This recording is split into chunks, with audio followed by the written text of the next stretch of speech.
Assalomu alaykum ustozlar. Sizlar bilan ustozlardan kelgan yana bir savolni ko'rib chiqamiz. 9-savol. Musobaqada 5 ta jamoadan iborat o'quvchilar qatnashmoqda. Quyida o'quvchilar, guruh, o'qituvchilar jadvallari berilgan. Bunda guruh ID maydoni o'quvchilar.guruh ID maydoni bilan, guruh.o'qituvchilar maydoni esa o'qituvchilar.id maydoni bilan bog'langan. Ushbu so'rov bajarilgach, chiqariladigan natijadagi o'quvchilarning qaysi fan yoki fanlardan musobaqada ishtirok etayotgani, ya'ni o'quvchi.fani maydoni natijasini topish kerak. Mana bu yerda so'rov ko'rsatilgan va mana bu yerda 3 ta maydon bizga ko'rsatiladi. Mana bular ko'rsatilmaydi, lekin ular mana shu shart sifatida xizmat qiladi.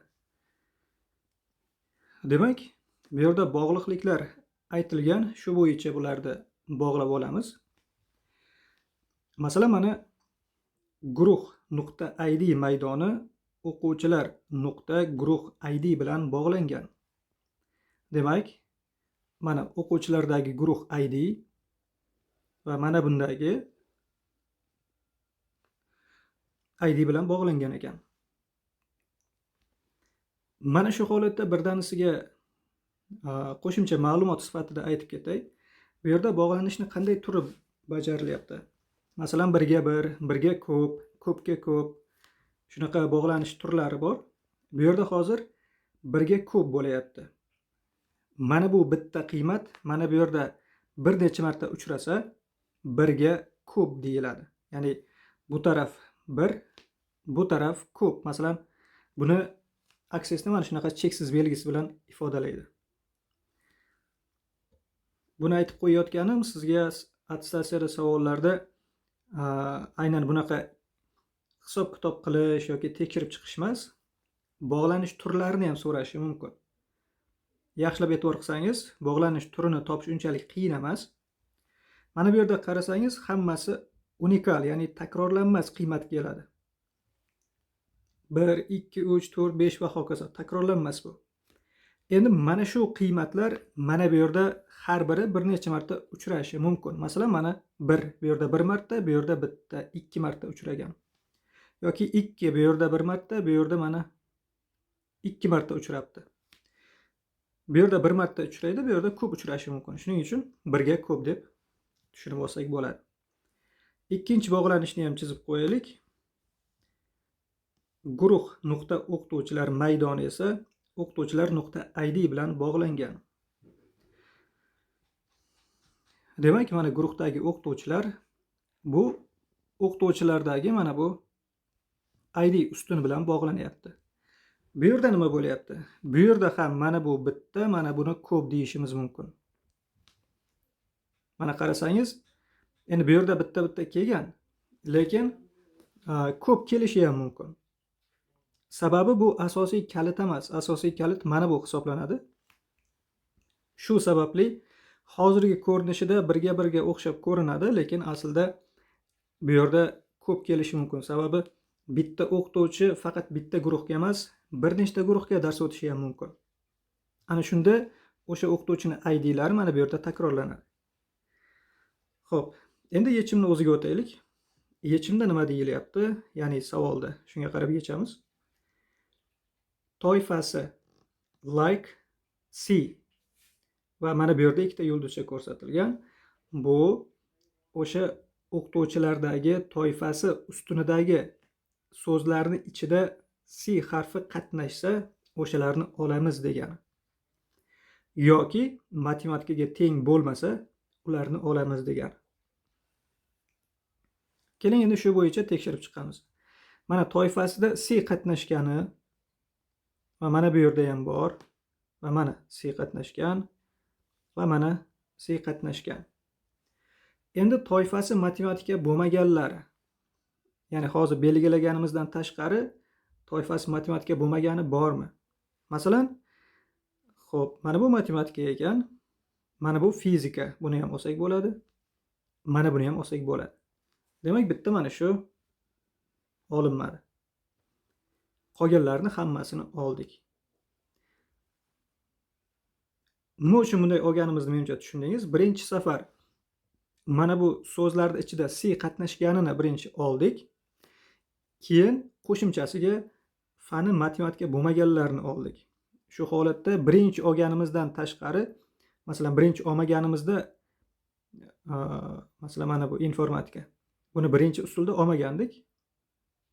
Ikkinchisida olishga to'g'ri keldi. Ya'ni bu yerda yoki orqali bog'lanayotgan sababi siz buni bir marta ko'rib chiqasiz. Ana undan keyin bunga to'g'ri kelmasa ham, lekin mana bunga to'g'ri keladiganlar bo'lishi mumkin. Ularni yana bir ko'rib chiqasiz. Bularni oldik.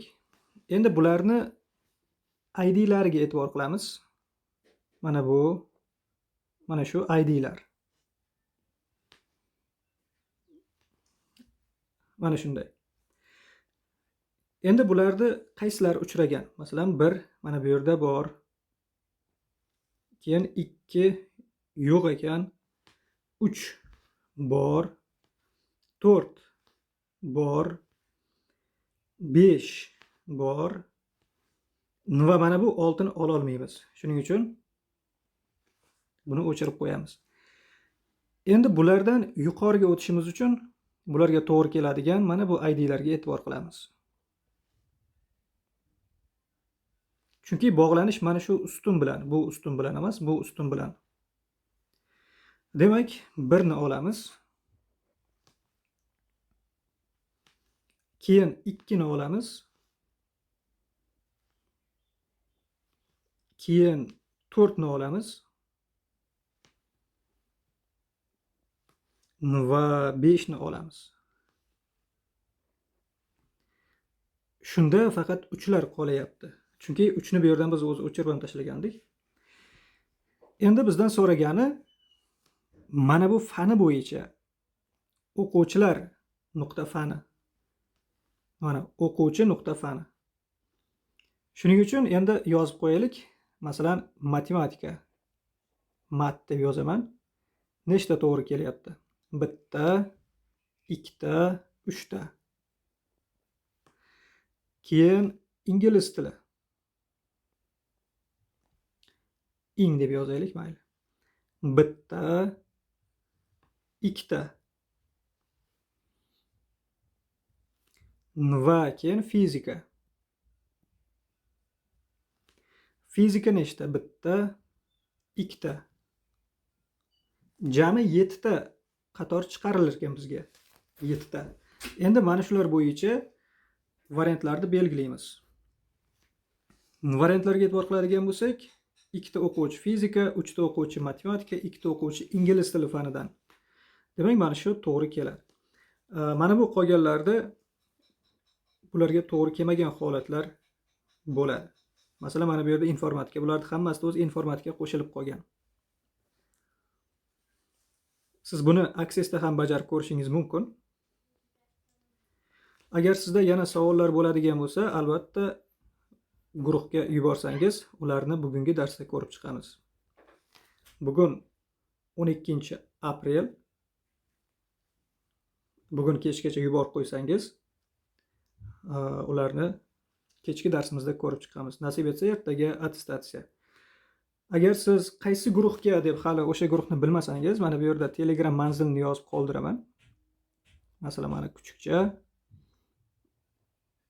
cheksiz bilim, mana cheksiz tag chiziq bilim 1 nomli guruhga o'tasiz. Ya'ni username bu. O'sha username orqali o'tsangiz, mana shu guruhga tashlasangiz bo'ladi. Agar dars tushunarli bo'lgan bo'lsa, izohlarda tushunarli deb yozib qoldiring. Agar tushunmagan joyingiz bo'lsa, savollaringiz bo'lsa, albatta uni ham yozib qoldirsangiz bo'ladi. Unda keyingi darslarda ko'rishguncha